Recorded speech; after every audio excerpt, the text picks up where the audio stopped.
Hola, Hola a todos. Hola. ¿Qué tal? Pues, ¿cabemos todos en el...? Sí, abrazo? sí cabemos. Más o menos. Sí. Sí, más o menos. Bueno, me quito la barba porque hay reflejo.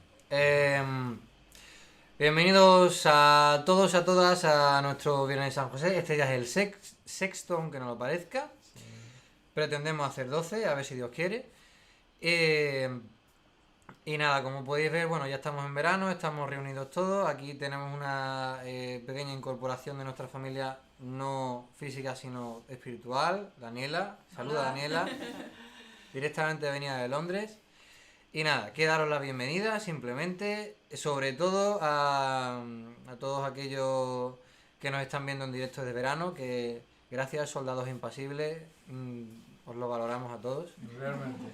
Bueno, y que ya está, que esperemos que todo vaya bien, que disfrutéis del verano y que disfrutéis de este Viernes de San José, a ver si podemos seguir conociendo a este santo, su historia y todo lo que ello implica. Venga. Muy bien. Pues nada, ponemos la cortinilla y ahora mismo estamos con todos vosotros.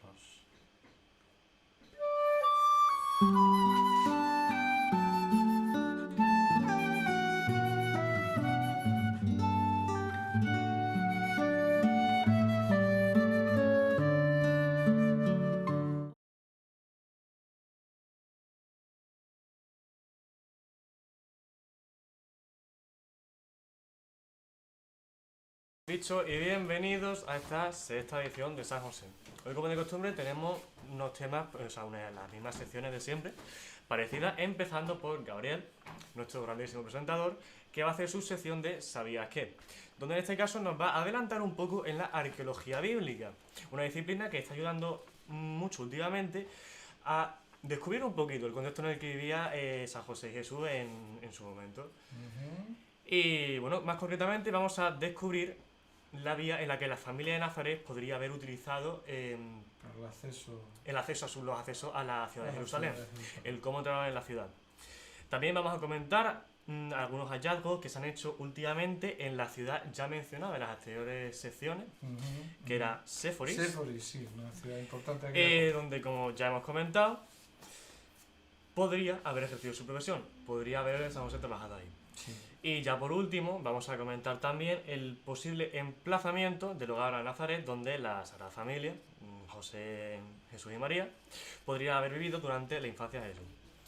Después, en la sección de mis padres, la de Conociendo a San José, ellos van a hablar sobre, bueno, más que van a profundizar en un tema que ya se ha hablado un poquito anteriormente, que son los que nos ayudan a conocer a San José. Hemos estado haciendo eso durante todas las secciones, pues aquí continuamos.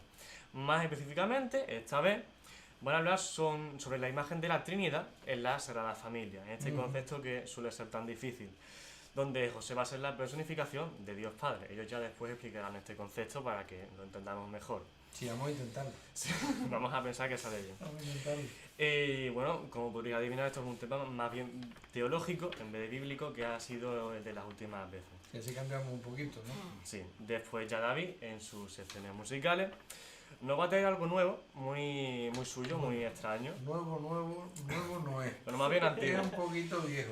Va a hablar sobre un instrumento primitivo casi, si no es que lo es realmente, el sofar, que se hacía con un cuerno de un animal. Sí. Va a ser interesante, cuanto menos. Y bueno, ya por último, en la oración, mi padre aquí presente nos va a llevar a lo que decía de la mano de San José. Muy bien. Ya aprovechamos este pequeño momento para agradecer a todos el seguir aquí en verano, como ha dicho Gabriel, y todos los ánimos, consejos y materiales que nos habéis dado. Y ya continúa con la siguiente sección. Vale, pues entonces pasamos al ¿Sabías qué? De Gabriel.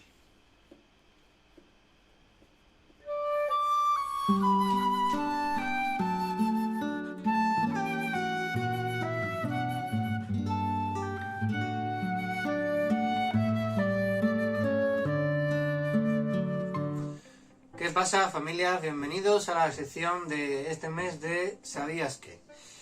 En esta ocasión vamos a hablar de un tema bastante interesante, bastante novedoso. Vamos a hablar de arqueología bíblica, ¿veis? No estoy disfrazado, esta realmente es mi ropa de trabajo, pero bueno, hoy venía a cuento. Vamos a hablar de arqueología bíblica, de los últimos descubrimientos relacionados con la vida de San José. La arqueología bíblica es una disciplina que se ha hecho bastante popular en los últimos años. Continuamente se están anunciando nuevos descubrimientos.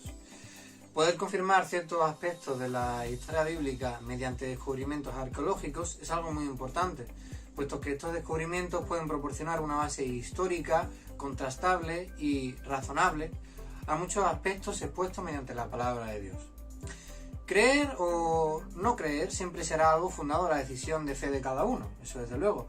Pero esto no impide que los estudios científicos y el análisis histórico puedan otorgar un contexto y una base racional que sirva de apoyo a la perspectiva del creyente. Dicho esto, hoy vamos a tratar de tres hallazgos arqueológicos, de tres sitios arqueológicos, de los muchos que hay, que vamos a relacionar con la historia y vida de José. El primero de ellos va a ser la vida piadosa de José, su camino de peregrinación hacia Jerusalén. En otro va a ser la vida laboral y social en Séforis.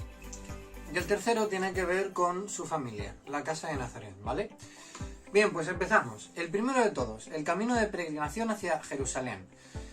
En el año 2004, mientras se trabajaba en la reparación del acantilado en el estanque de Siloé, descubrieron al extremo inferior de la calle una calle aún más antigua que en su momento serviría de calle acceso para los peregrinos del siglo I, que se dirigían a las celebraciones de las grandes fiestas religiosas en Jerusalén. Se trata de una sección de calle que está pavimentada con baldosas de piedra de diferentes tamaños, al sur del santuario, en la zona conocida como la ciudad de David. La existencia de este camino era conocida desde hace más de 100 años, pues ya fue descubierto en 1894 por el Fondo Británico de Exploración Palestina.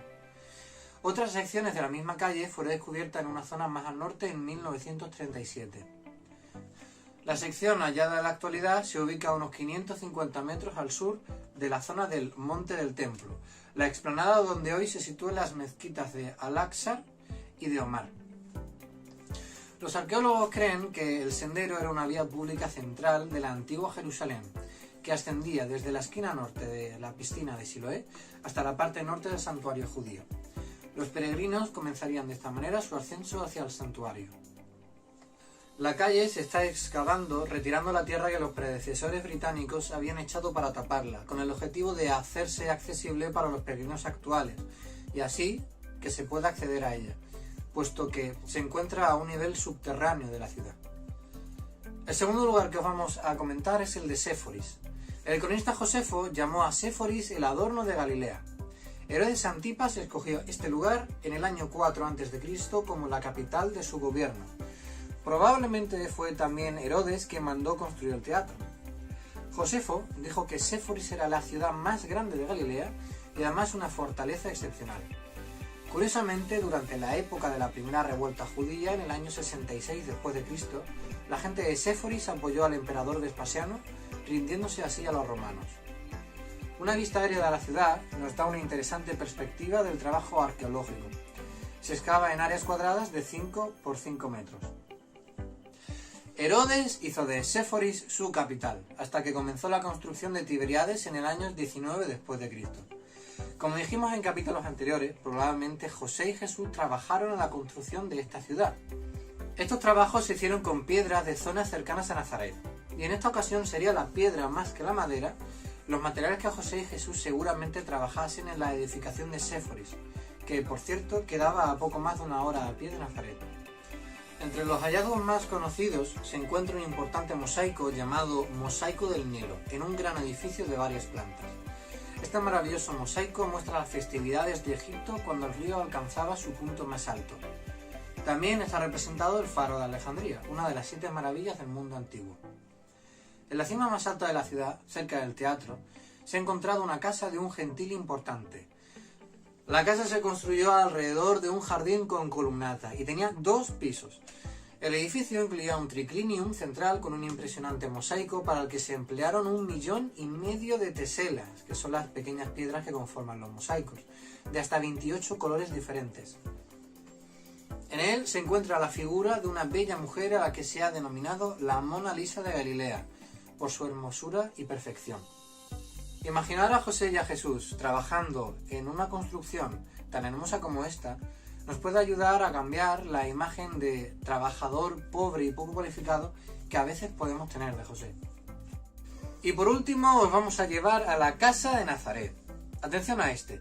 Ha sido un arqueólogo británico, Ken Dark, que tiene un nombre de poder estar perfectamente en la saga de Batman, quien se ha dedicado de manera incansable a analizar y recopilar toda la investigación hecha en Nazaret para localizar la casa donde podría haber vivido José con su familia.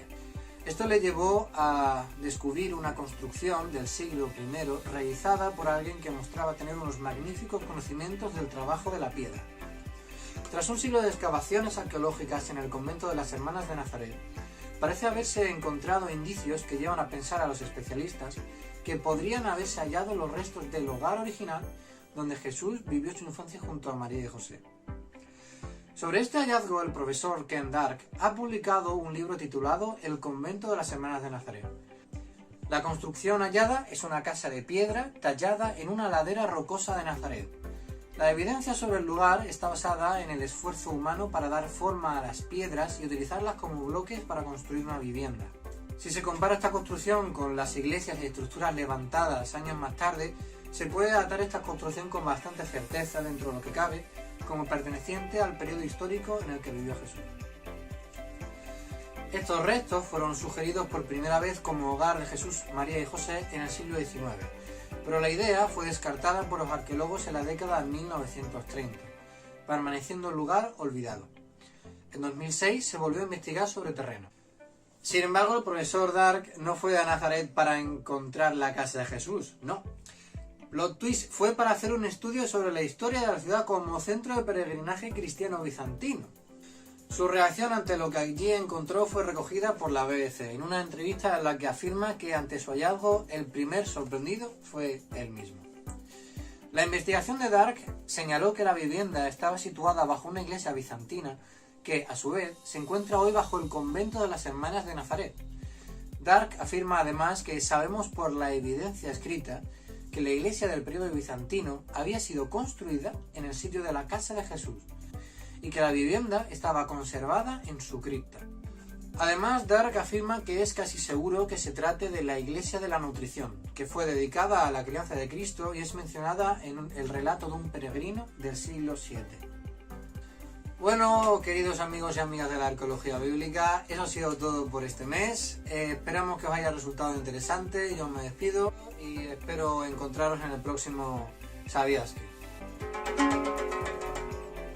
Suena que está desafinadísimo.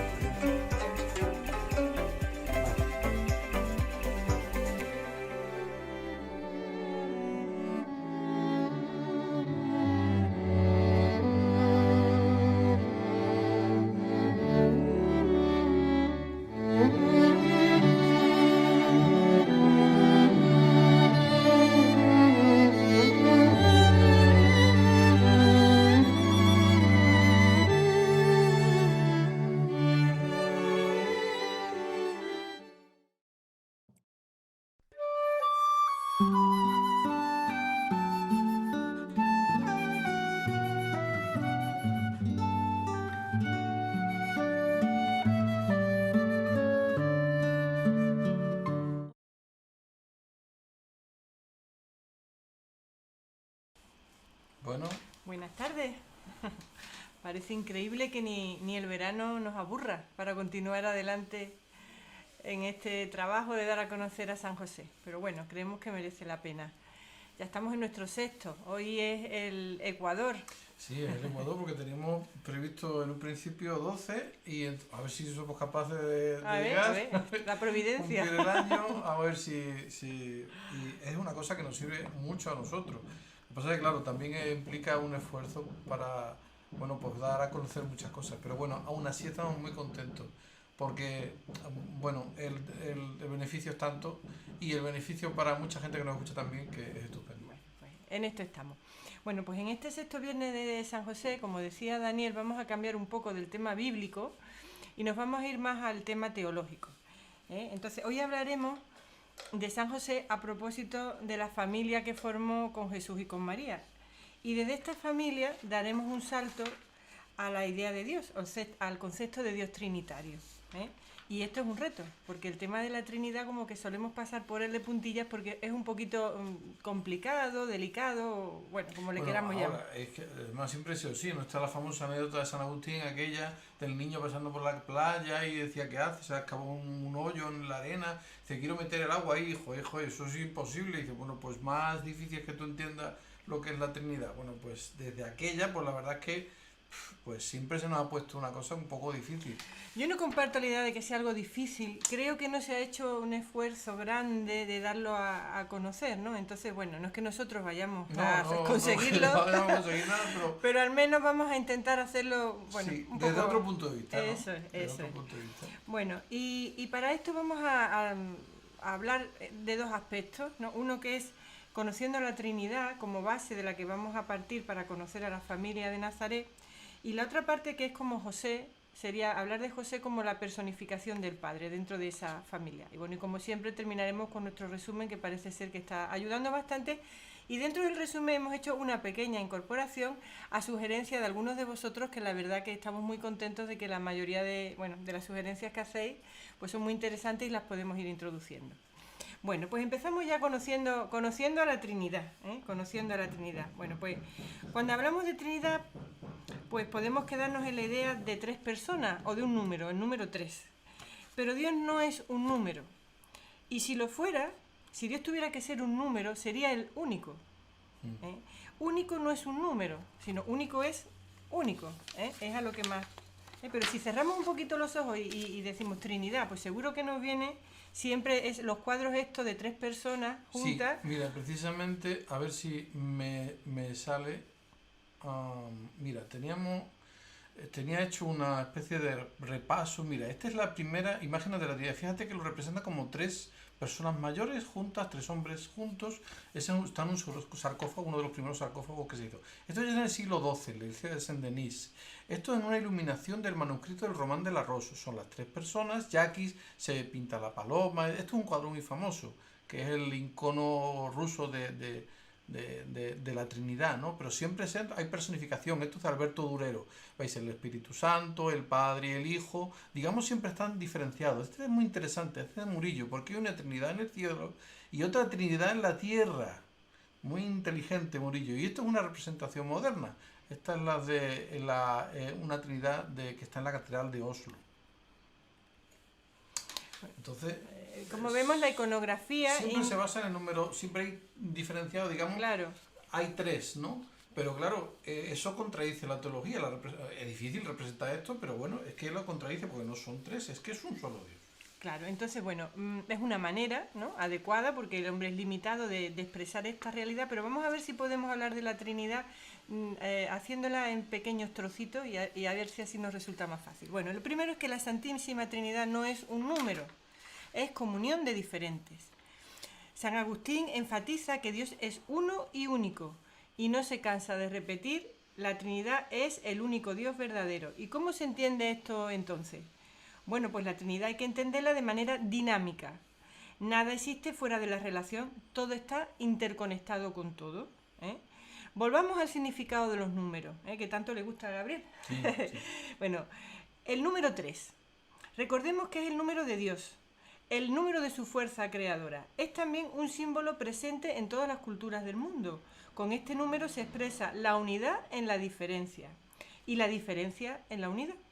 Si hubiera uno solo, habría soledad e incomunicación. Si fuese el 2, existiría la separación. Uno es distinto de otro. El antagonismo, ¿no? Eso. Siempre. Y la relación entre ambos sería un frente a frente. En cambio, el 3 evita la soledad y supera la separación y la exclusión. Y esa soledad es, repito, repetimos, una soledad dinámica. Una Trinidad y una relación dinámica. Es un ser dinámico, es una entidad dinámica. No es... hay diferentes aspectos, es diversa, es inasumible, es inalcanzable, pero en sí misma, en principio, es relación, sobre todo es relación. El 3 no es una expresión matemática, sino la comprensión de que bajo el nombre de Dios hay diferencias que no se excluyen, sino que se incluyen. Por eso, al principio, no estaba la soledad del uno, sino la comunión de los tres, del Padre, del Hijo y del Espíritu Santo. Eso es lo que se intenta al comienzo del Evangelio de Juan, intentar enmarcar este dinamismo de relaciones, ¿no? Más que un número concreto, es más un dinamismo de relaciones. El hecho de que sea dinámico también lleva consigo digamos, la esencia de la vida, ¿no? La vida no es algo estático,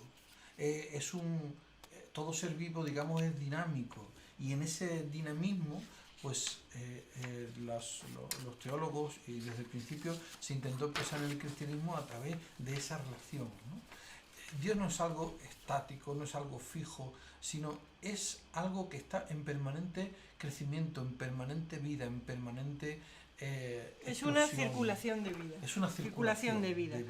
Los cristianos en general tenemos dificultad para comprender este misterio, como decía Gabriel al principio, y esta dificultad, pues al final termina en que no nos interese para nada conocer esto, ¿no?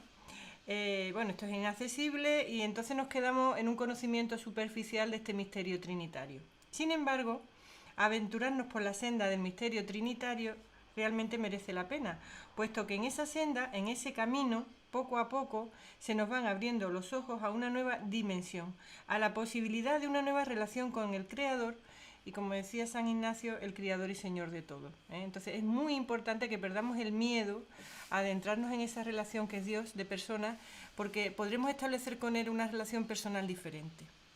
Bueno, pues esto es el primer aspecto que queríamos comentaros, ¿no? de que la Trinidad no es un número, sino una comunión, una dinámica.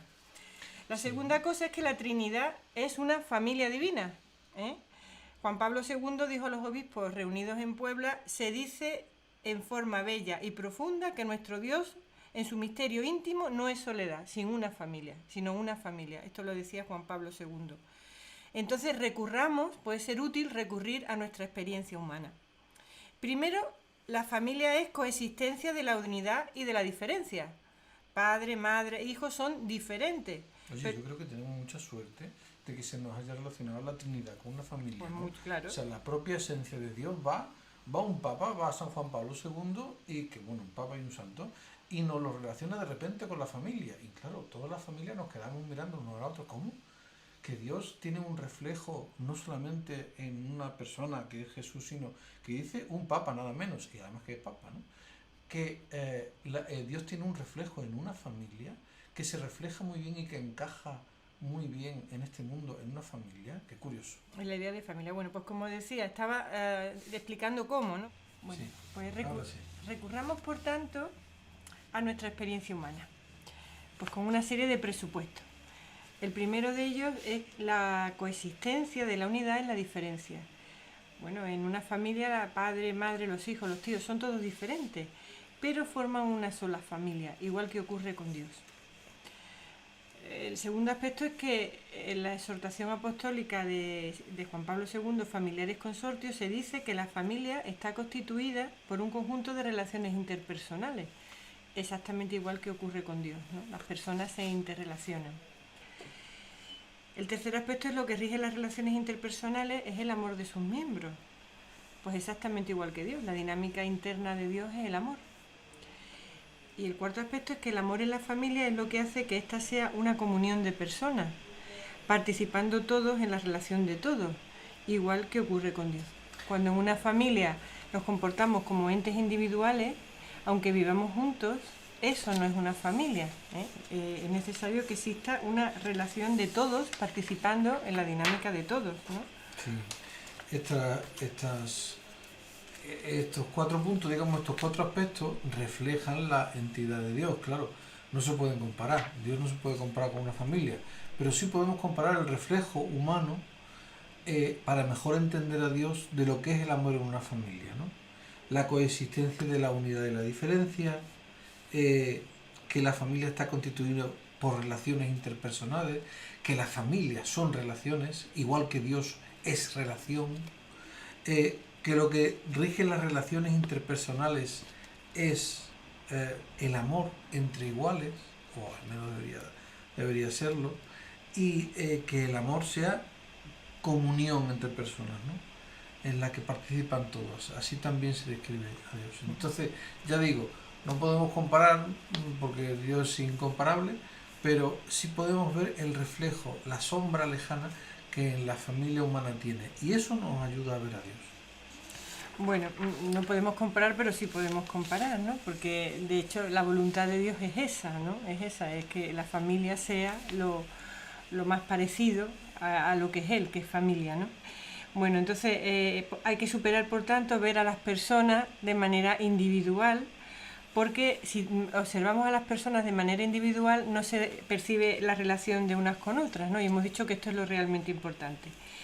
Entonces, ¿podríamos aplicar esto a lo que estamos intentando hacer, que es mirar con una nueva mirada a la Trinidad, lo que es la Trinidad? Pues sí. ¿Podríamos pensar en una familia cuando decimos Dios, la palabra Dios, la imagen de Dios que tenemos en la cabeza? Pues creemos que en gran medida sí. La Trinidad es como si dijéramos una familia de personas, igual que nuestra familia, a la que podemos aplicar las mismas características que acabamos de mencionar. La familia es el lugar donde se construye nuestra humanidad concreta y donde también se forjó la humanidad concreta de Jesús. Si Jesús nace en una familia, podía no haber nacido, o que la familia de alguna manera no tuviera ni arte ni parte, ni tuviera, digamos, ninguna función. Sin embargo, vemos que, sobre todo en el caso de María, lo acompaña hasta la cruz, ¿no? José no sabemos hasta cuándo lo acompaña, pero sí sabemos que lo forma y lo educa. Entonces, oye, estos son decisiones que toma Dios no en vano. Y no podemos obviarlas, ni podemos arrinconarlas, ni podemos pretender que no están. Es lo contrario de ver, digamos, a Jesús como un producto único de un Dios como egoísta que se manifiesta, digamos, como le da la gana un día porque se levantó por la mañana con ganas de parecerse a la tierra. No, hay un plan. Y en ese plan está incluida la familia. Bueno, en este conocimiento de la Trinidad, otro aspecto que vamos a desarrollar es que la familia divina se personifica en la familia humana. La familia divina quiso salir de sí misma, invitando a conocer su intimidad a otra familia humana, a la que se entregó totalmente. La familia escogida fue la Sagrada Familia de Nazaret. Esta familia representa a todas las familias humanas de todos los tiempos y de todas las culturas. Esto es muy hermoso, ¿no? No es solo la familia de Nazaret representa a las familias creyentes, lo importante es ser familia, o sea, la importancia de ser familia independientemente de la creencia, aunque eso es importante y es fundamental, esa vivencia espiritual, porque Dios se encarna en una familia creyente, pero el hecho de ser familia ya la hace imagen de Dios, dinámica de relaciones, ¿no? De alguna manera, la Trinidad Celeste preparó a esta familia para que pudiera ser Trinidad Terrestre. A los ojos de sus vecinos, pues era una familia normal, pero a los ojos de la Trinidad, de esta dinámica de Dios, era una familia especial, escogida. Y qué hermoso pensar cómo se produce la entrada discreta y silenciosa de la familia divina en la historia de la humanidad, acampando su tienda entre nosotros, ¿no? Dios escoge una familia para hacerse visible en la familia humana. Lo único que tiene de especial, bueno, tiene muchas cosas de especial, ¿no? Pero a ojos del mundo, digamos, lo único que tiene de especial es que cumple una promesa. La promesa de que el Mesías nacerá de la casa de David. Es decir, Dios no olvida sus alianzas con el hombre. Dios no olvida las promesas. Pero no tiene ninguna otra cosa de especial, en tanto que no es una familia de gran repercusión social, ni es una familia con grandes recursos económicos, no son reyes, al menos de este mundo. Si de algún sitio rey, Jesús se encargó de decirlo por sí mismo, que su reino no es de este mundo, etc. Esto que dice Gabriel es muy interesante, porque en una familia humilde podemos sentirnos identificados todos. Todos podemos identificarnos con eso. En cambio, si se hubiera escogido una familia súper especial, muchos nos habríamos sentido excluidos, no nos habríamos sentido identificados con eso. Dios quiere que nos creamos que formamos parte de Él, que Él puede estar en nosotros, ¿no? Y cualquier familia puede formar parte de la familia de Dios, ¿no? Bueno, el otro aspecto, para seguir profundizando en esta nueva visión del Dios trinitario, es que es una realidad Dios dinámica y tensa a la vez. Dice, ¿cómo viviría la familia de Nazaret esa relación íntima con la familia divina? Porque claro, hemos dicho que hay una relación muy especial, ¿no? Bueno, a lo mejor en principio no sabemos la conciencia de formar parte de este gran proyecto que tendrían. A ver, conciencia de que formaban parte del proyecto de Dios, sí, pero no sabemos la conciencia de la presencia de Dios en ellos.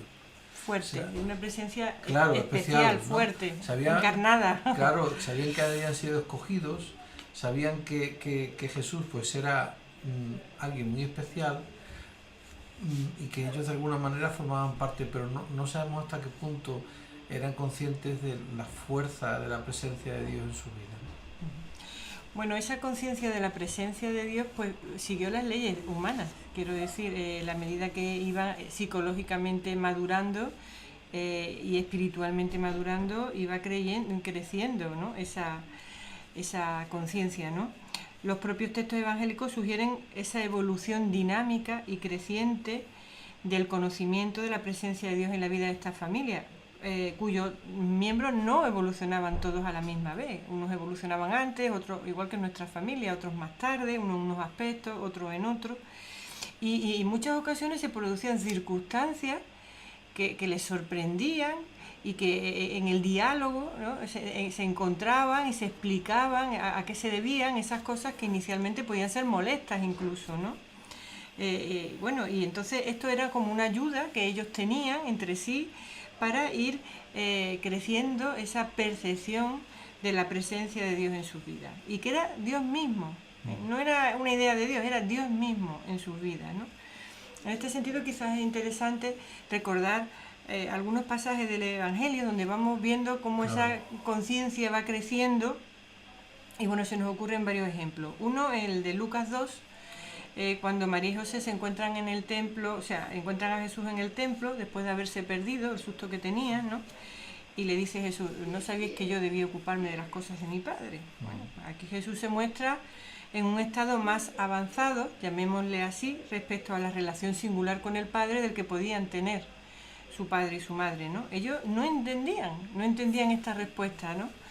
Pero seguramente esta vivencia les obligó a pensar y a crecer. O sea, esto no quedó en el pasaje evangélico en la respuesta que les dio Jesús, sino que después, de vuelta a casa, hablarían de esto, se dialogaría en la familia, se darían razones. Claro, y si no aparecerían en los evangelios la cita esta, después de que ocurre esto y que María guardaba todas estas cosas en su corazón, ¿no? O sea, quiero decir, es una forma de repensar lo que ha pasado para darle un sentido e integrarlo en su vida. O sea, claro, esto nos habla de una dinámica, es decir, de lo que estábamos hablando antes, ¿no? Que la percepción de Dios se daba de manera, la vida, conforme los acontecimientos iban surgiendo, ¿no? Y José, exactamente igual que María, José también guardaría las cosas en el corazón, igual que en algún momento sería María la que iría por delante en algún aspecto, ¿no? O José en algún aspecto, y le sorprendería a su hijo o a María, y en ese diálogo, ¿no? Todos crecerían, ¿no? Y irían evolucionando. Pues este nivel de conciencia tenso, nada fácil, permitiría que el nivel de conciencia de la relación con Dios, como decíamos, creciese entre ellos.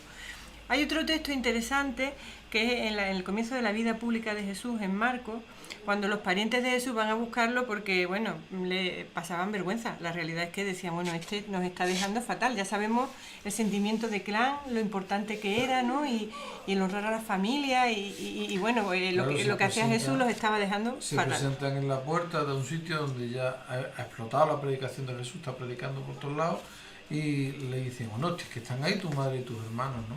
Y Jesús da una contestación un tanto extraña, y es que dice, estos son mi madre y mis hermanos, ¿no? Señalando a los que estaban escuchando en ese momento. Claro, no es un desprecio a María y a sus familiares, sino es el comienzo de entender la familia de otra manera. Es el comienzo de ampliar la familia. Ya Jesús ha empezado, digamos, el camino a ser hermano de todos los hombres. Entonces ya no solamente tiene sus hermanos, o sus primos, o con quien fuera, y no solamente tiene su madre, ¿no? Sino que la familia empieza a extenderse a toda la humanidad. primero por lo que los escuchan.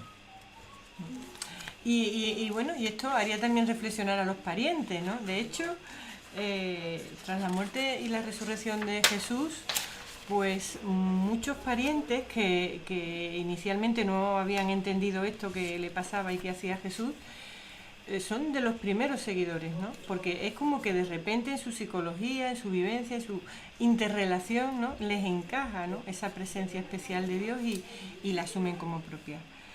Bueno, pues María y quienes la acompañaban, pues, o José en otros momentos, fueron creciendo de esta manera, ¿no?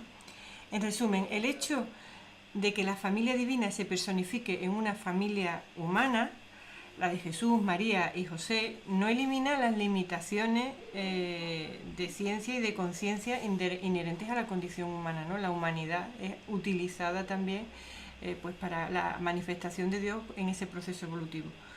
Una correcta teología de la encarnación nos enseña que el Verbo va asumiendo la naturaleza humana en la medida que ella se va manifestando, incluso con todas las limitaciones, ¿no? Que tiene ese adquirir conciencia, menos la del pecado, ¿no?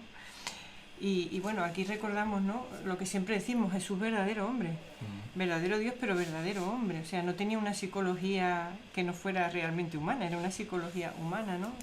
Evolutivamente humana, ¿no? Hay un dicho que dice que nadie nace sabiendo, ¿no? Hay todo el mundo hay que enseñarle las cosas.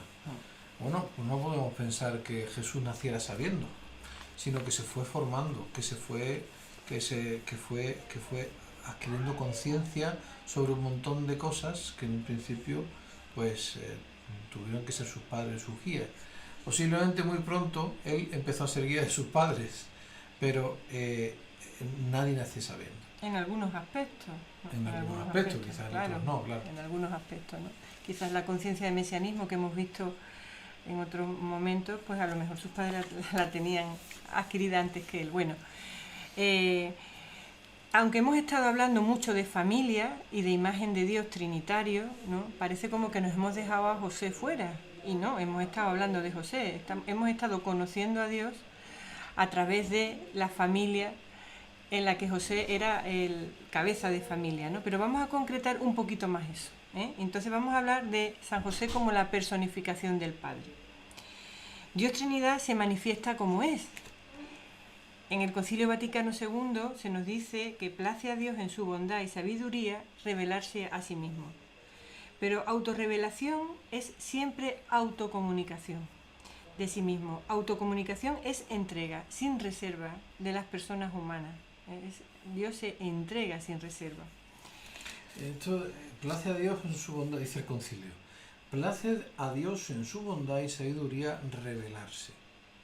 Claro, cuando estamos ahora mismo en una sociedad donde nos dicen que no nos revelemos demasiado, que es decir, que no utilicemos, que no publiquemos toda nuestra vida en Facebook, en Instagram, en fin, todas las redes sociales, porque estamos vendidos, porque se nos puede hacer daño, pues parece que Dios va al contrario, ¿no? Dios le gusta revelarse, place a Dios revelarse. ¿Revelarse a quién? A los hombres, o sea, que nos tiene confianza, es decir, confía en nosotros. Pero esa autorrevelación, igual que pasa, a ver, salvando la distancia, en las redes sociales también significa un exponerse. Es decir, revelarse es comunicarse, es darse. Dios se nos da en su materia trinitaria. Y claro, empieza a no reservarse cosas, ¿no? Empieza a no reservarse nada, empieza a darse a sí mismo.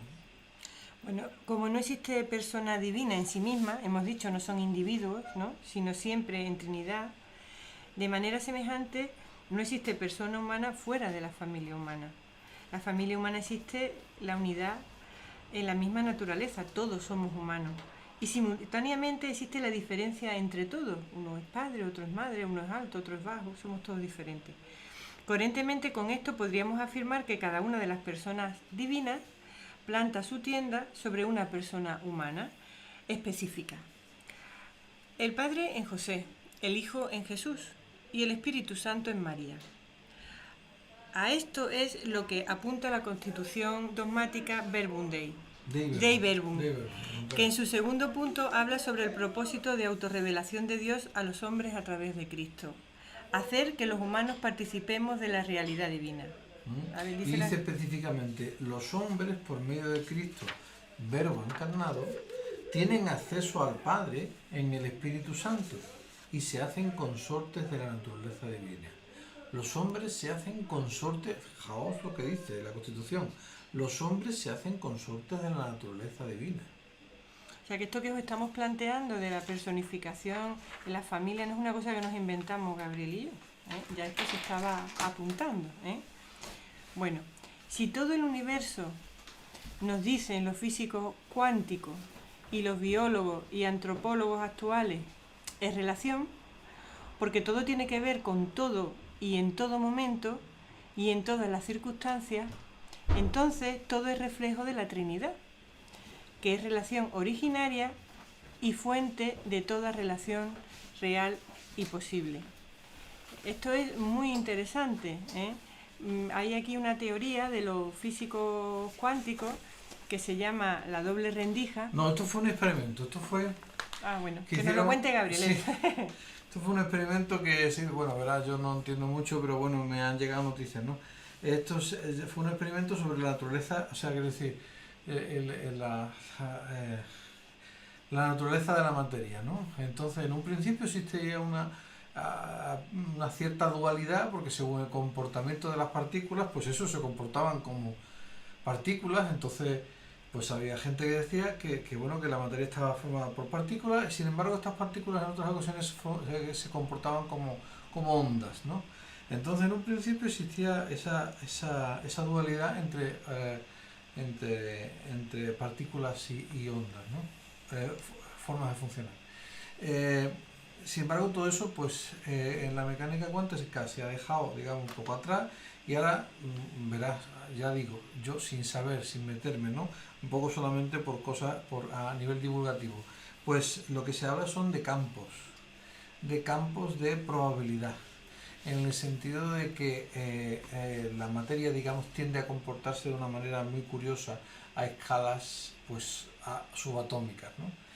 Es tal el comportamiento de la materia, está todo tan relacionado, está todo tan interconectado, que el experimento de la doble rendija, digamos que por donde pasaba un átomo, pues según una rendija o en otra, pues dejaba, digamos, una huella. En fin, el experimento no es muy complejo, pero es muy conocido, no lo voy a explicar ahora, pero lo que más sorprende del experimento es que el hecho de observar, el hecho de medir en qué momento está, en qué lugar está el átomo, eso modifica el resultado del experimento. Es decir, la mera observación ya modifica la realidad.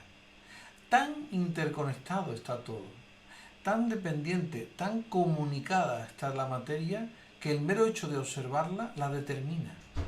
No se porta igual, digamos, si los resultados no son los mismos si se observaban como si no se observaba, si no se comprobaban. Entonces, esto nos da, digamos, también a nivel filosófico, a nivel teológico, una perspectiva sobre Dios también, bueno, muy interesante, ¿no? En el sentido de que todo está conectado, ¿no? Dios es propia comunicación, propia dinámica relacional. Dios no deja de ser Dios, pero en sí mismo tiene la especificidad del amor, que es relación constante, que es comunicación constante, que es darse a sí mismo constantemente, y en ese darse a sí mismo seguir siendo. Igual que la materia se comporta de una manera muy curiosa, está permanentemente intercomunicada, de tal manera que si la observas, los resultados del experimento cambian. Bueno, pues estos presupuestos nos abren a la posibilidad de proponer la probabilidad de la personificación del Padre Celestial en el Padre Terreno, en José. Y ya digo, todo esto como reflejo. Es decir, que es posible que a veces alguien que sea muy estudioso diga, es un reflejo pobre de Dios. Bueno, pero es un reflejo. Y creemos firmemente que está querido por Dios, que no está puesto al azar. Bueno, desarrollemos esta idea. En el ser humano existe, pensamos, lo necesario para que Dios pueda asumir, o sea, que para que el ser humano pueda asumir a Dios, ¿no? Y para que Dios pueda asumir al ser humano. Es la posibilidad ilimitada que tenemos de la trascendencia. Para los cristianos esa posibilidad se activa con la encarnación, es decir, nosotros somos capaces de Dios, entre otras cosas porque Dios se encarnó en uno de nosotros. Esa es la puerta, el vínculo, el puente, ¿no? De este modo, cada ser humano comenzará a pertenecer a Dios y a formar parte de su historia. Solo entonces Dios será todo en todas las cosas. Claro, que Dios se encarne significa que el hombre es capaz de Dios, hasta el punto de que Dios mismo se ha hecho presente en nuestra naturaleza. ¿Cómo no vamos a ser nosotros capaces de Dios? Pero claro, cuando Dios entra en nuestra vida y nos damos cuenta, entonces Dios ya es todo, respetando nuestra libertad, por supuesto, pero tiende a ser todo, lo rellena todo. Ahí empieza, digamos, la experiencia de muchos místicos, ¿no? Que ya no saben vivir sin la presencia constante de Dios. Y si todos nosotros somos capaces de ser asumidos por Dios, ¿cuánto más José, que tenía la función de ser el padre de Jesús, ¿no? Fue asumido de una manera especial, ¿no? Personificando al Padre, ¿no? El Padre le transmitió todos sus poderes, llamémosle así, ¿no? Claro, es como si tuviera el asiento de primera fila. Dice, bueno, no estoy jugando el partido, pero jolín, es que estoy tan cerca del campo, es que veo la falta mejor que el árbitro. Bueno, yo no soy jugador, ¿vale? Yo no soy Dios, pero es que Dios me ha puesto me ha puesto casi a ras de césped. Yo no soy Dios, pero si me tengo que tirar a jugar el partido, soy capaz porque me ha transmitido, ¿no?, cómo jugar al fútbol. Bueno, la historia de la salvación, como atestigua la Escritura, es la historia de esa progresiva aproximación, ¿no? Primero fue la alianza con la tierra, con la vida y la humanidad. Israel fue tomando conciencia de esa alianza que culmina con la venida del Espíritu Santo sobre María y sobre Jesús. Pero José no se podía quedar fuera de esa voluntad encarnadora y personificadora de Dios. El Padre invisible se hace visible en él, en José. Yo recuerdo en el primer capítulo la aparición de Fátima, donde aparecía José al lado de la Virgen María, que por cierto me he enterado esta semana pasada que fue el Carmen, la festividad del Carmen, que la Virgen María en el Milagro del Sol apareció vestida con el hábito de la Virgen del Carmen. Bueno, y José, os comentábamos en ese momento, era la simbología, la personificación del Padre en esa aparición de Fátima, ¿no? Bueno, como dijo Jesús, el Padre está en mí y yo en él, y somos los dos una sola cosa, pues igualmente en José, ¿no? La tienda. El segundo aspecto que vamos a ver. Ya hablamos de la nube, que los que perseguían en el desierto al pueblo judío errante, y era la personificación de Dios, pero esa nube le daba sombra, ocultaba a Dios, pero de alguna manera lo revelaba, en tanto que le calmaba del duro sol, ¿no? También, el tabernáculo, de lo que es el templo, o sea, sitios concretos donde se podía ver a Dios, ¿no? Recordemos lo que hablábamos cuando desarrollamos estos términos. Existe en el judaísmo la presencia imperecedera de Dios en la vida cotidiana, a pesar de las dificultades por las que puede atravesar el pueblo de Dios. Es un pueblo fiel, ve a Dios en su cotidianidad, ¿no? José acoge la situación de María, que ya era acoger, y se convierte en el soporte humano de la infinita bienaventuranza. Y entonces cumple la función de Dios en ese momento en su familia, en su nueva familia. Se produce la venida del Padre Celestial en su persona, ¿eh? En esa presencia cotidiana, ¿no? Y tercero está la encarnación. Trinitaria. Digamos que José acoge la situación de María y se convierte en el soporte humano, en el custodio, que dice Pablo Francisco en la última encíclica, en el soporte humano de la infinita bienaventuranza de Dios, ¿no? La venida del Padre Celestial a su persona en ese momento es el que proporciona la vida. Primero la posibilidad de la vida, porque Él también dice sí, y después la mantiene, ¿no? La mantiene viva. Y gracias... La cría, ¿no? Que decía San Ignacio. Criador. El criador y Señor, ¿no? Y gracias a todo esto que hace José, el Padre Celestial entra definitivamente en la humanidad. Siempre pensamos en el Hijo encarnado que entra, pero es que el Padre también entra, ¿no? Gracias a estas actitudes de José, definitivamente en la humanidad. Entonces, en definitiva, por José, por María y por Jesús, ingresamos todos en la familia divina, en la familia trinitaria. Y la familia trinitaria ingresa en la humanidad, de una manera tangible. Si esto fuera así, si esto fuera posible, si fuera posible que Dios entra en una familia, también estamos destinadas las familias a poder entrar en Dios y a que Dios, digamos, entre en nuestra vida. Somos las familias, también somos capaces del Dios trinitario que aquí hemos visto. Bueno, pues antes del resumen le vamos a decir a Daniel que venga aquí un a hacer el experimento de Gabriel. Esto es una cosa, coge la corbata si no te importa. Esto es una cosa muy rara que se nos ha ocurrido aquí un poco. Buenas tardes de nuevo. Hola. Aparezco de la nada. Sí. Por favor. Se ha puesto la camisa porque Sí, bueno. es necesario hacerlo. Acércate un poquito más a Se ve que la cámara del ordenador para que se vea. Se ve que mi país me necesita. Sí, exactamente. Aquí está. Sí, te necesito. Porque claro, es que él tiene un bonito cuello, Sí, ¿eh? por Y esto supuesto. tenemos que aprovecharlo. Muchas veces la experiencia de Dios muchas veces pues puede ser como una corbata, ¿no? ¿Qué le pasa a la corbata? Porque solamente nos la ponemos, ahora se me ve mejor, solamente nos la ponemos en los días de fiesta, ¿no? Y el resto de los días, o los días de fiesta, o si tenemos que ponerlo para el trabajo, pues casi por obligación, ¿no? Pero cuando estamos muy, muy guapos, ¿no? Cuando nos ponemos muy guapos, nos ponemos la corbata, ¿no? Muchas veces utilizamos a Dios así, ¿no? Solamente para la fiesta. Nos vamos el domingo a misa cuando hay una celebración, cualquier cosa, pero el resto de la semana pues está colgado en el ropero porque mi vida no tiene que ver. Y claro, hay que redescubrir a Dios. Hay mucha gente que, digamos, pues descubre a Dios por la parte más bonita de la corbata, ¿no? Se dice, qué bonita la corbata, porque ve la pala de la corbata, como muy vistosa, pues me la voy a comprar. Esta, por cierto, no le gusta a él, no sé por qué. Vaya, muy bonita, pero bueno, a él porque no es le gusta. tuya. Sí. Bueno, la cosa es que, espérate, a ver cómo te lo pongo.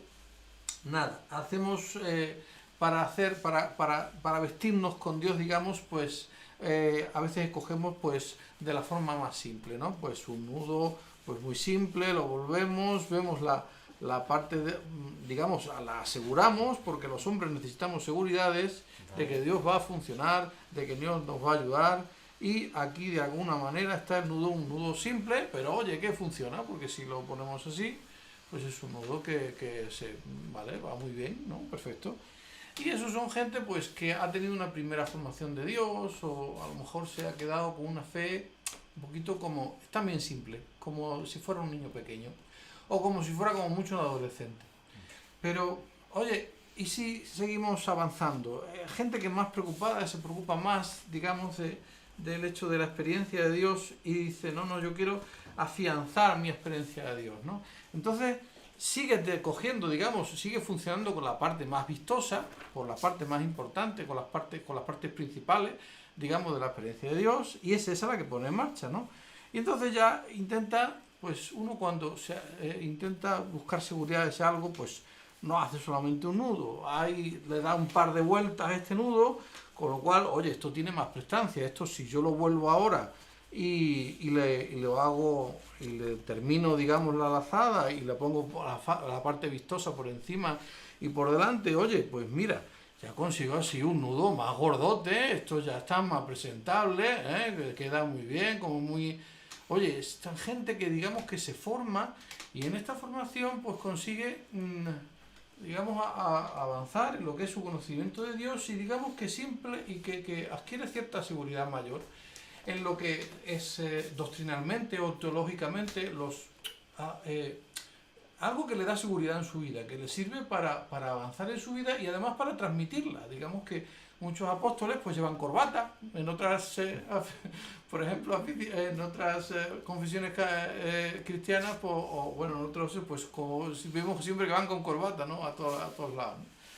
Bueno, y existe una forma, digamos, un poquito diferente de ver a Dios y de tener la experiencia de Dios, que es a través de la Trinidad, y es una cosa muy curiosa, porque es que en vez de coger la parte, digamos, más vistosa de la fe, claro, la Trinidad nos obliga a investigar un poco más cuál es nuestra experiencia. Entonces, esa experiencia ya no es la parte más vistosa, más fija, más importante, sino que vamos a coger la parte más fina. La parte más vistosa la vamos a dejar, digamos, ahí fija, ¿no? Entonces, es a través de la parte más fina donde tenemos que funcionar, ¿no? En principio, esta forma de acceder a la fe a través de la Trinidad, pues es muy parecida, ¿no? Pues incluso, mira, hacemos un doble nudo, o sea, quiero decir que estamos buscando seguridades a través, pero claro, con esta parte más pequeña, ¿cómo va a quedar la cosa? Incluso damos una vueltecita para sacar la cosa por delante. Oye, casi se parece mucho a un nudo normal. Sí, pero ahora vemos una particularidad y ahora lo que hacemos es colar por detrás, es decir, dejarnos sorprender por Dios. Sí. Esto es algo que en general, cuando uno va buscando la experiencia religiosa, esto de dejarse sorprender, como que uno muchas veces lo lleva mal. Pues déjate sorprender por Dios, ¿no? Si uno se deja sorprender por Dios, de repente descubre que hay cosas que han cambiado. ¿Por qué? Porque realmente ahora se están empezando a ver, digamos, cosas nuevas, como por ejemplo, a ver qué tipo de nudo sale si hago esto. Anda, mira, qué curioso. Es un nudo triple. Seguimos teniendo la misma corbata, pero hay diferentes aspectos. ¿Y qué le pasa a este nudo que es triple? Pues que este nudo necesita, o sea, no funciona tirando, digamos, de un sitio, no se anuda así, no. Hay que tensionar todas las partes a la vez para conseguir que el nudo se vaya ajustando. Es decir, es una dinámica de relación permanente. Este nudo necesita una relación permanente entre sus componentes para que funcione, para que se pueda ajustar. Y no es tan fácil de ajustar como otros. Al final conseguimos ajustarlo, pero fíjate qué curioso que de este nudo, digamos, trinitario que hemos conseguido, debemos que ajustar un poquito más, pero bueno, de este nudo trinitario que hemos medio conseguido, así más o menos, de este nudo trinitario, acércate un poquito a la cámara, de este nudo trinitario sale lo que sigue siendo más vistoso de la religión, lo que sigue siendo comunicación desde la Trinidad al ser humano, que es Jesús. Pero este Jesús es también Trinidad. No deja de serlo, nace de la Trinidad, es Trinidad en sí mismo.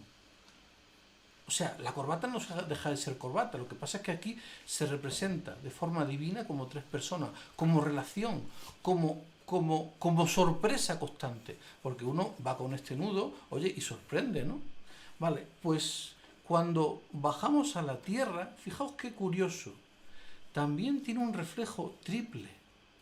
Y es que para que haya un vértice, para que haya el vértice de Jesús, tiene que haber unos ángulos de los que nazcan. Y esos ángulos, indefectiblemente, nosotros lo hemos identificado, por ejemplo, con José y con María. De tal manera que estarían integrados, digamos, dentro de la tarea de la salvación. Estarían integrados dentro de la economía de la salvación. Estarían integrados dentro del Dios que salva, que no deja de ser uno.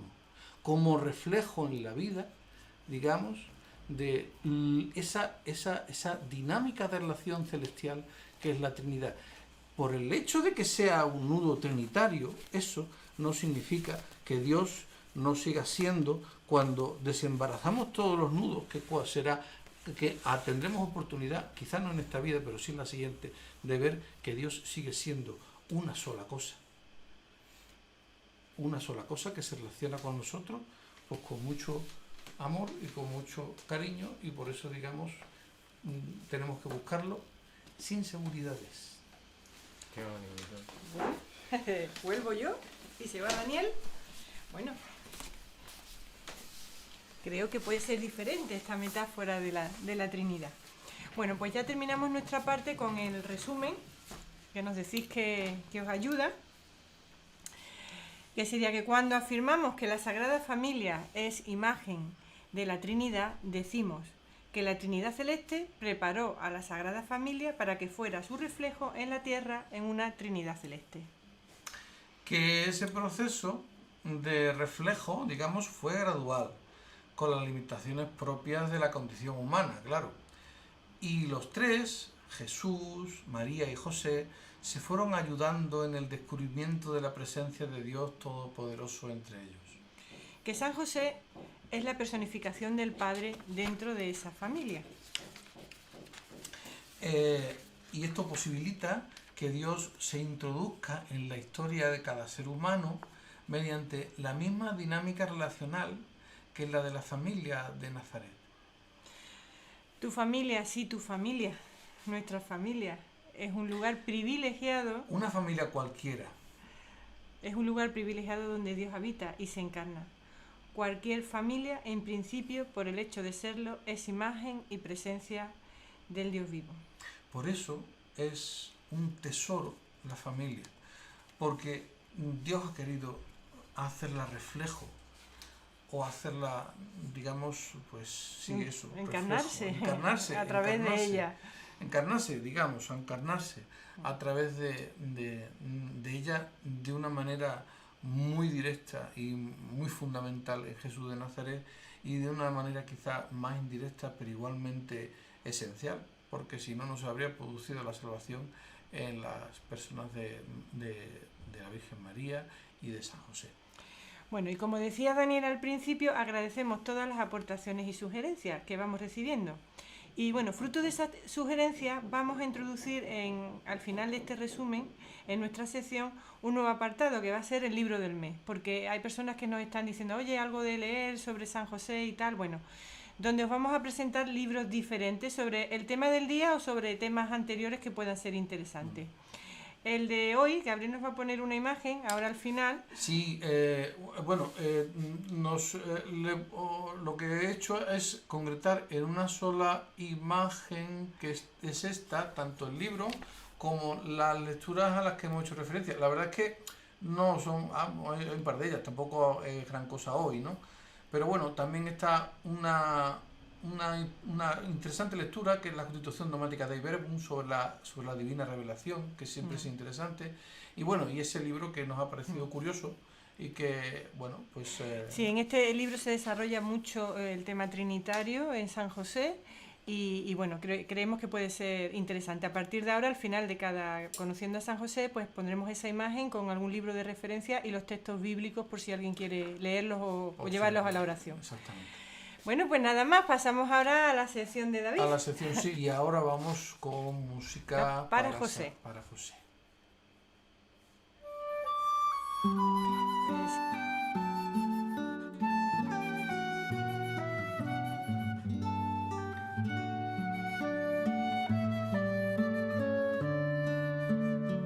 Volvemos a cambiar totalmente en nuestro apartado musical.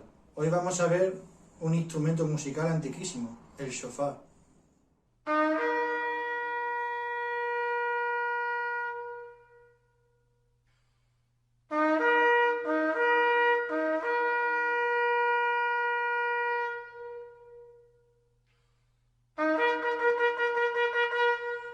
Shofar es la palabra hebrea que significa cuerno, bien sea de carnero, de cabra o de antílope, que se utiliza como instrumento musical de viento. Procede del arameo shafara, y esta a su vez del acadio shaparu, que se refiere a un bóvido. ¿Por qué tocar el shofar? Porque es un instrumento en el que no podemos elaborar melodía. Es primitivo, anterior a cualquier escala musical. Tal vez por eso es el que más aparece en la Torá, que nos dice que el sonido del shofar nos recuerda a lo más íntimo y esencial de nuestra naturaleza, que es el instrumento que dice, cuando no son posibles las palabras, no se necesitan palabras. Su sonido es reflejo de lo inexplicable y nos devuelve a los orígenes del ser humano. Hay 10 alusiones al shofar que nos ayudan a entender el significado de su sonido. En el Rosh Hashanah, con el que celebramos que Dios es eterno, que Él es el manantial creador del universo. En el Yom Kippur nos llama a reflexionar y nos llama al arrepentimiento antes del perdón. Nos recuerda también la llamada de los profetas a hacer teshuvá, es decir, al examen interior y arrepentimiento por nuestras faltas. Nos interpela a la reparación y reconstrucción del mundo, tal y como decía Jeremías. En el Rosh Hashanah nos recuerda el sacrificio que iba a hacer Abraham con su hijo Isaac a modo de cordero. Y cómo finalmente Dios, que vio su gran fe, impidió que sacrificara a su hijo. A cambio, Abraham vio un carnero trabado por los cuernos en un matorral. El sonido del shofar inspira reverencia y temor, según los profetas. Se hace sonar en recuerdo de Sofonías al llegar la era mesiánica. Isaías dirá que su sonido reúne a los que estaban en el exilio. Finalmente, su sonido nos consuela, ya que nos recuerda que el ser humano es más que carne y huesos, como la música que sale de él. ¿Cuándo tocar el shofar? Tocamos el shofar en Rosh Hashanah, al final de la oración de la mañana, 30 o 100 notas, o incluso más, según la costumbre de cada comunidad. Antiguamente se hacía sonar muy temprano, tal y como lo relata el Talmud. Sin embargo, durante la dominación romana hubo que cambiar esta costumbre, debido a que los romanos interpretaban este resonar tan fuerte como una llamada a la rebelión y solían irrumpir en las sinagogas y masacraban a quienes allí estaban. ¿Cómo se toca? Fue el rabí Abaú de Cesarea quien estableció el modo de cómo debía tocarse. Se hacen 30 sonidos. El tequiá, una nota larga. El shevarim, 3 notas cortadas. Teruá, 9 notas breves. Tequiá, una nota larga. Luego tenemos una segunda sucesión que es tequiá, shevarim, tequiá. Y luego una tercera y última sección que está conformada por tequiá, teruá y tequiá. En total, 30 notas. Shvarim Trua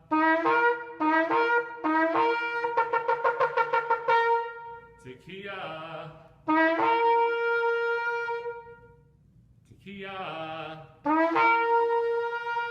Shvarim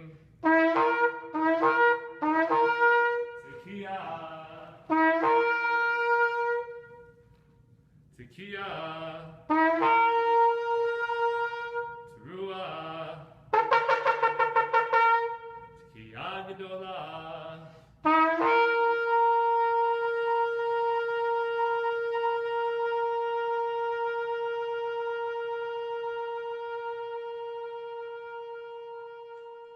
Se reserva el shofar justo después de una lectura de la Torá y los profetas. Existen hermosas piezas musicales que se compusieron para acompañar a este servicio.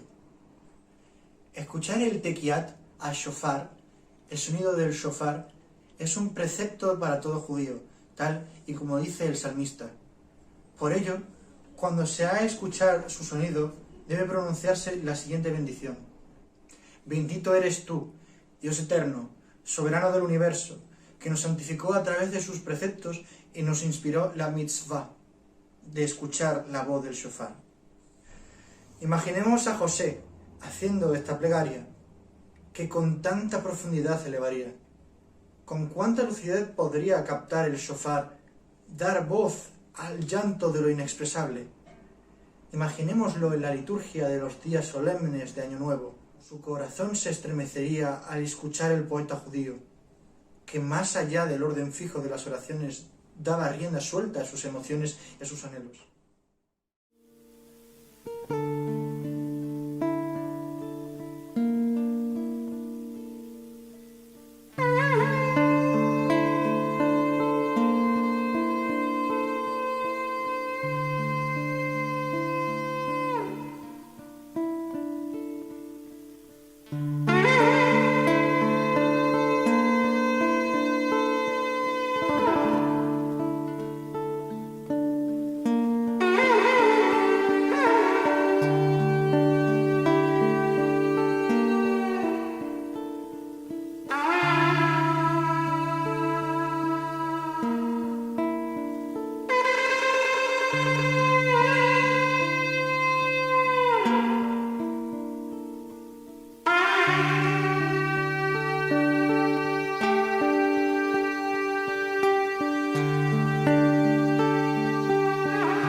ממקומך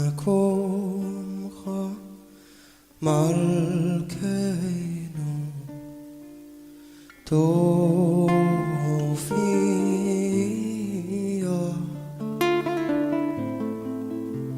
ותמלוך עלינו, תמלוך עלינו, כי מחכים אנחנו לך. אוי מתי תמלוך, תמלוך בציון, בכל יום בימינו, בכל יום בימינו, עד לעולם ועד תשכון ותתגדל ותתקדש, זוהי ירושלים עירך,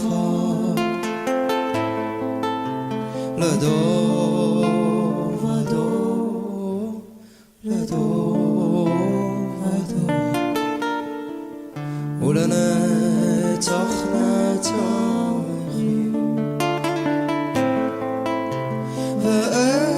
ועינינו תראינה, תראינה מלכותך,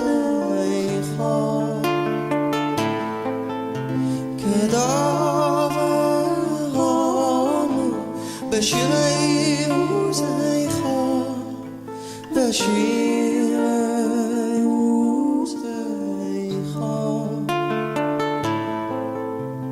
ועל ידי דוד, ועל ידי דוד, משיח צדקך.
ועל ידי דוד, ועל ידי דוד, משיח צדקך.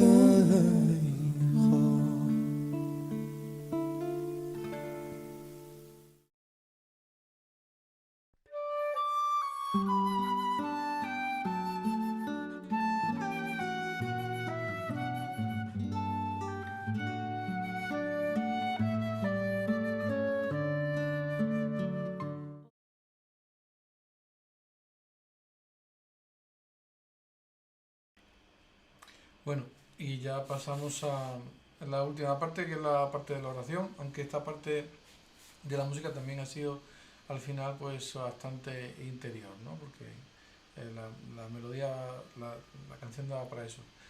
Pero bueno, hay que, en esta última parte, digamos, profundizamos un poquito en la relación de José con la Eucaristía, ¿no?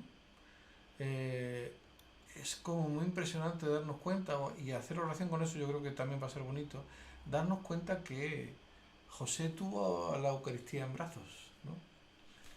Y que lo ayudó a crecer y le ayudó a dar sus primeros pasos y le ayudó en muchas cosas que tenía que aprender. Gracias a él recibimos el pan de la vida. es muy tremendo, es para reflexionar el tema. Vamos a escuchar un poquito A la invitarlos oración. a hacerlo. Exactamente.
Bueno,